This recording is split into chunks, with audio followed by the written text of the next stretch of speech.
देखिए बच्चों, हम देखते हैं कि ये क्या होता है, हमारा पीरियोडिक टेबल होता है। क्या होता है हमारा? पीरियोडिक टेबल होता है। ठीक है। अच्छा, इसमें बेटा पीरियोडिक टेबल को हम 4 ब्लॉक में बांटते हैं। कितने ब्लॉक में बांटते हैं? 4 ब्लॉक में बांटते हैं।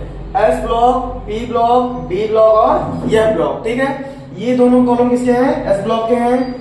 ये सारे कॉलम कहाँ के हैं? P block. ये बीच वाला क्या है? D block. और ये वाला क्या है? ये ब्लॉक। ठीक। अच्छा, ये डी ब्लॉक के जो तत्व होते हैं बेटा, ये डी ब्लॉक के जो सारे तत्व होते हैं, ये कौन से तत्व कहलाते हैं? संक्रमण तत्व कहलाते हैं। कौन से तत्व?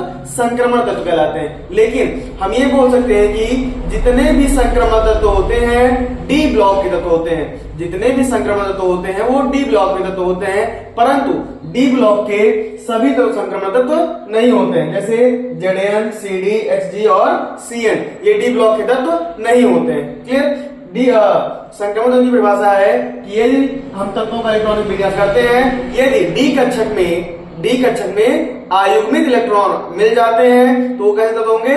संक्रमण तत्व होंगे।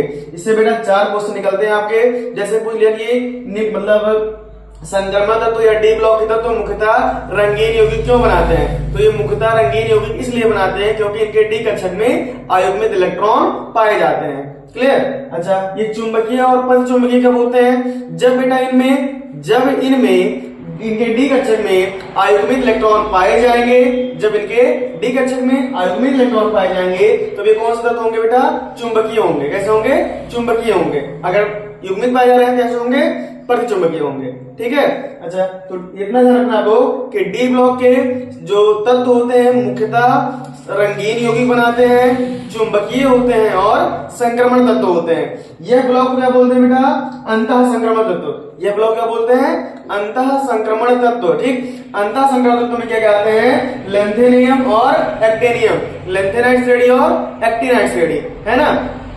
इसमें 2 सवाल पूछता है कि लेंथेनाइट संकुचन क्या होता है और एक्टिनाइट संकुचन क्या होता है। तो ध्यान रखना, बाएं से दाएं की ओर जब जाते हैं, चाहे लेंथेनाइट में चाहे एक्टिनाइट में, जब बाएं से दाएं की ओर जाते हैं तो इनके परमाणु आकार में क्या होती है? कमी होती है।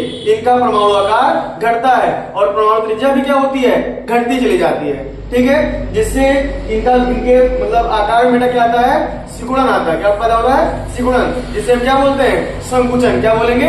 संकुचन। इसी को लेंथेनाइट संकुचन या फिर एक्टिनाइट संकुचन कहते हैं। क्लियर?